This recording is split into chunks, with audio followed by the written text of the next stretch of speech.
Hello guys, तो कैसे हैं आप सब लोग। और आई होप कि आप सब बहुत बढ़िया होंगे। तो दोस्तों, आज हम जिस मूवी की एक्सप्लेनेशन करने जा रहे हैं उसका नाम है मेज रनर दी डेथ क्योर। ये मूवी रिलीज हुई है 2018 में। फिल्म के स्टार्ट में हमें जॉर्ज और ब्रेंडा दिखाए जाते हैं जो पीछा करे होते हैं उस ट्रेन में जिसमें मिन्हो और बाकी बच्चों को दूसरे शहर विकेट के हेड ऑफिस लेके जा रहे होते हैं। और तभी वहाँ विंस और थॉमस पहुँच जाते हैं जो जैसे तैसे चलती ट्रेन में चढ़ जाते हैं। लेकिन सोल्जर्स को उनका पता चल जाता है, इसीलिए सब उनके पीछे पड़ जाते हैं। तब वो धमाका करके इंजन वाले डब्बे को अलग कर देता है और वहीं जॉर्ज और ब्रेंडा के साथ बाकी लोग मिलकर सोल्जर के और क्राफ्ट को हाईजैक करके उसकी मदद से ट्रेन के पूरे डब्बे को वहाँ से उठा के दूर ले जाते हैं। जिसके बाद थॉमस और बाकी सब डब्बों में मिन्हो को ढूंढते हैं, लेकिन वो वहाँ नहीं होता क्योंकि जेनसन पहले ही उसे लैब में ले जा चुका था। जिसके बाद थॉमस और उसके साथी बाकी बच्चों को उस डब्बे से निकाल के महफूज जगह ले जाते हैं। अब थॉमस विंस से कहता है कि मैं मिन्हो को बचाने जा रहा हूँ, लेकिन विंस कहता है कि मैं मिन्हो की वजह से बाकी बच्चों की जान खतरे में नहीं डाल सकता, इसीलिए तुम कहीं नहीं जाओगे और हम एक वीक के अंदर यहाँ से दूसरी जगह के लिए निकल जाएंगे। अब ये सुनकर थॉमस काफी ज्यादा परेशान हो जाता है, लेकिन रात में वो सबसे छुपकर अकेले विक्ट के हेड ऑफिस दूसरे शहर जाने के लिए निकल जाता है। लेकिन वहाँ न्यूट और फ्राई पैन आ जाते हैं और उसके साथ जाने के लिए निकल जाते हैं। और अब वो हेड ऑफिस जा रहे होते हैं, जहाँ रास्ते में वो एक टनल में जाते हैं और ज़ॉम्बीज़ उन्हें घेर लेते हैं। और जैसे ही वो उनसे बचने के लिए गाड़ी आगे बढ़ाते हैं तो उनकी गाड़ी पलट जाती है, जिससे वो चारों तरफ ज़ॉम्बीज़ के बीच में फंस जाते हैं। फिर ठीक वक्त पे ब्रेंडा और जॉर्ज वहाँ आके उन्हें ज़ॉम्बी से बचा लेते हैं और उन्हें वहाँ से निकाल कर ले जाते हैं। लेकिन देखते ही देखते सब उसी शहर में पहुँच जाते हैं जहाँ विकेट का ऑफिस होता है। लेकिन वो शहर काफी बड़ा था और जिसके चारों तरफ ज़ॉम्बी से बचने के लिए दीवारें लगी थी, क्योंकि इनके शहर में सिर्फ अमीर लोग रहते हैं, लेकिन गरीबों को दीवार के बाहर फेंक कर ज़ॉम्बीज़ का खाना बनने को छोड़ दिया जाता है। अब हम टेरेसा को देखते हैं जो ईवा के साथ ऑर्गेनाइजेशन के बोर्ड ऑफ डायरेक्टर्स को ये बताती है कि हमें कोशिश जारी रखनी चाहिए ताकि हम इस बीमारी का इलाज ढूंढ सकें। इधर थॉमस और बाकी साथी दीवार के पास पहुंच जाते हैं जहां सब लोग एहतजाज कर रहे होते हैं कि उन्हें भी शहर में आने दिया जाए। और तब एक प्लेन थॉमस की गर्दन पे बने विक्ट के निशान से उसे पहचान कर इसकी जानकारी सर्वर में डाल देता है, जिसे देखकर जेनसन सारे सोल्जर्स को ऑर्डर देता है कि इसे जिंदा पकड़ के यहाँ लाओ, इसीलिए सब काम में लग जाते हैं। वहीं पर गरीबों के धरने से तंग आकर विकेट के सोल्जर्स उन पे ऑटोमेटिक मशीन गन से गोलियां चलाने लगते हैं, जिससे लोगों में भगदड़ मच जाती है। और तब कुछ अजीब लोग मास्क लगाए हुए थॉमस और उसके साथियों को अगवा करके ले जाते हैं, जिसमें से एक आदमी कहता है कि तुम्हें यहाँ परेशान होने की जरूरत नहीं है, तुम सेफ हो। जिसपे थॉमस कहता है कि तुम कौन हो और हमें यहाँ पर क्यों लाए हो। तब वो लड़का अपने फेस से मास्क हटा देता है और वो कोई और नहीं गैली होता है। अब थॉमस और बाकी लॉरेंस के पास आता है जो खुद भी इन्फेक्टेड है। वो कहता है कि अगर तुम मुझे ऑफिस में जाकर उसके एक्सेस का सर्वर देने का वादा करोगे तभी मैं तुम्हें शहर के अंदर जाने का रास्ता बताऊंगा, जिस पर थॉमस मान जाता है। इसीलिए वो लॉरेंस, थॉमस और न्यूट को एक टनल के जरिए शहर में जाने का रास्ता बता देता है, जिसके बाद वो सब शहर में आ जाते हैं। जिसके बाद गैली थॉमस से कहता है कि तुम्हें शहर तक पहुँचा दिया है, अब ऑफिस लैब का सफर तुम्हें खुद ही ट्राई करना पड़ेगा और तुम्हें टेरेसा की मदद लेनी होगी। जिस पर थॉमस कहता है कि मैं उस धोखेबाज की मदद नहीं लूंगा। जिस पर न्यूट उस पे चिल्लाता है कि तुम्हें टेरेसा की मदद लेनी ही होगी। इतना कह के वो वहाँ से चला जाता है, इसीलिए थॉमस उसको समझाने उसके पास जाता है, जहाँ वो थॉमस को अकेले में अपना हाथ दिखाता है, जिसे देखकर थॉमस डर जाता है क्योंकि न्यूट ज़ॉम्बीज़ के हमले से इन्फेक्टेड हो चुका है। थॉमस कहता है कि हम मिन्हो को वापस ले आएंगे। अब इसीलिए ये सब फिर से शहर जाते हैं। और अब जब टेरेसा अपने घर की तरफ जा रही होती है उसे थॉमस दिखाई देता है, जिसका वो पीछा करती है, जिसका फायदा उठा के उसके बाकी साथी उसको किडनैप कर लेते हैं। दूसरी तरफ ईवा जेनसन से कहती है कि लगता है कि हम हार चुके हैं, क्योंकि जितने बच्चों के ब्लड से हमने सीरम बनाया वो बस कुछ ही टाइम के लिए असर करते हैं, जिससे फिर वो वैसे ही हो जाते हैं और मुझे नहीं लगता कि हम कभी वायरस का एंटीडोट बना पाएंगे। ये कहकर वो वहाँ से चली जाती है। इधर टेरेसा बंदी बनी हुई होती है, जहाँ सभी उससे मिन्हो के बारे में पूछते हैं, जिसपे वो मिन्हो की लोकेशन बता देती है और साथ ये भी बताती है कि तुम्हारे गले पे बने टैग की वजह से तुम पकड़े जाओगे। तब थॉमस कहता है कि तुम हमारा टैग निकालोगी और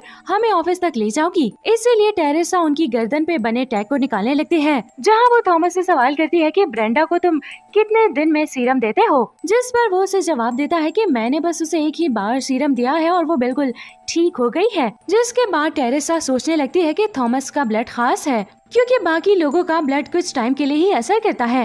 इसीलिए वो चुपके से थॉमस की ब्लड लगी पट्टी अपने पास रख लेती है। यहाँ गैली सबसे पहले विकेट के सर्वर में चिप लगा देता है, जिससे लॉरेंस को सर्वर का एक्सेस मिल जाता है। इधर थॉमस और बाकी सोल्जर्स को शूट करते हुए कमरे में पहुंच जाते हैं, जिसमें बच्चों को रखा गया है, लेकिन उसमें मिन्हो नहीं होता। और तब टेरेसा उन्हें कंप्यूटर में देख के बताती है कि मिन्हो को दूसरे फ्लोर पर रखा गया है। इसीलिए सब टेरेसा के साथ लिफ्ट के जरिए उस फ्लोर पे जाने लगते हैं। और इधर सब बच्चे ऑफिस से बाहर आ जाते हैं, जहां ब्रेंडा उन्हें बस में डाल के वहाँ से भगाने लगती है। दूसरी तरफ डॉक्टर्स मिन्हो पे टेस्ट करने वाले होते हैं और तभी उसे थॉमस की आवाज सुनाई देती है, जिसके बाद वो थॉमस और न्यूट के पास पहुंच जाता है, जिसे देखकर दोनों की खुशी का ठिकाना नहीं होता। और अब गैली को देखकर मिन्हो एकदम हैरान हो जाता है, जिस पर थॉमस कहता है कि लंबी कहानी है, मैं बाद में सुनाऊंगा। जिसके बाद सभी वहाँ से भागने लगते हैं। इधर जब ब्रेंडा बस चला रही होती है तो सोल्जर सामने आके बस रुकवा देते हैं और तभी फ्राई पैन मशीन के जरिए बिल्डिंग के ऊपर से ही पूरी बस को उठाकर एक बिल्डिंग के टेरेस पर छोड़ दिया जाता है। इधर गैली थॉमस से कहता है कि मैंने सीरम लेके ब्रेंडा को दे दिया है, हमें जल्दी न्यूट को ब्रेंडा के पास लेके जाना होगा क्योंकि उसकी तबीयत खराब हो रही है।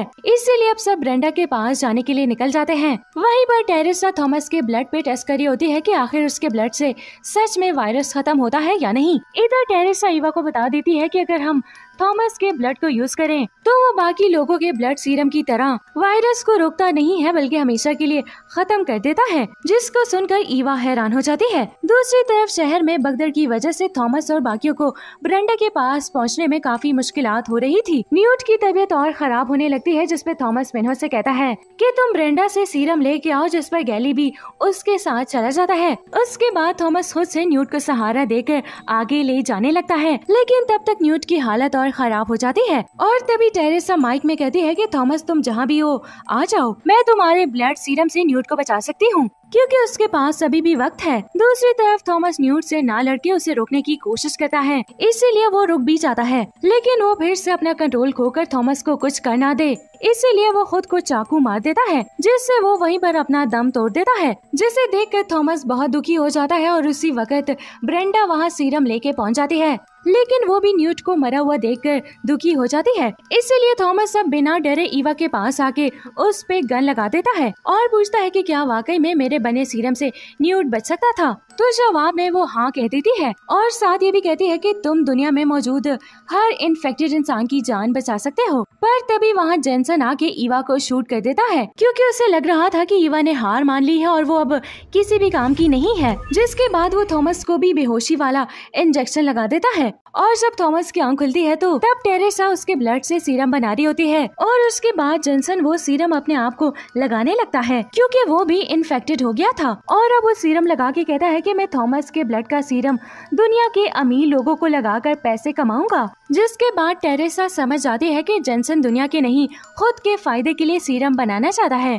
इसीलिए वो जेनसन पर हमला करके थॉमस को छुड़ाने लगती है। लेकिन जेनसन उठ के टेरेसा पर हमला कर देता है तो थॉमस उसको बचाने लग जाता है, लेकिन थॉमस को गोली लग जाती है, जिससे वो काफी जख्मी हो जाता है। और अब जैसे ही जेनसन टेरेसा को शूट करने वाला होता है तो थॉमस एक कुर्सी को कांच पर मारता है जहां पर ज़ॉम्बीज़ को रखा गया था। अब वहीं पे टेरेसा जख्मी थॉमस को जैसे तैसे करके ऑफिस के टेरेस तक पहुंच जाती है, जहां पे जॉर्ज और बाकी सब एयरक्राफ्ट लेकर आ जाते हैं, जिस पे टेरेसा थॉमस को चढ़ा देती है, लेकिन खुद नहीं जाती क्योंकि उसको पछतावा हो रहा था कि उसने विकेट के लोगों को अच्छा समझकर अपने बहुत से साथियों की जान गंवा दी। और तभी बराबर वाली बिल्डिंग देखते ही देखते ऑफिस पे गिर जाती है, जिससे टेरेसा बिल्डिंग के मलबे में गिर के मारी जाती है, जो देखकर थॉमस दुखी हो जाता है, जिसके बाद वो खुद भी बेहोश हो जाता है। और अब जब उसकी आंख खुलती है तो वो खुद को एक आइलैंड पे पाता है, जहाँ थॉमस के सारे दोस्त और विकेट से बचे हुए सारे बच्चे होते हैं जो हंसी खुशी रह रहे होते हैं, जिसे देखकर थॉमस को सुकून मिलता है और फिर अपने मरे हुए लोगों को याद करने के लिए उनके नाम एक पत्थर पे लिख देता है। और इसी के साथ ये मूवी यहीं पर दी एंड हो जाती है। दोस्तों वीडियो अच्छी लगी हो तो वीडियो को लाइक करें और अगर आप हमारे चैनल पर न्यू है तो हमारे चैनल को सब्सक्राइब कर लीजिए।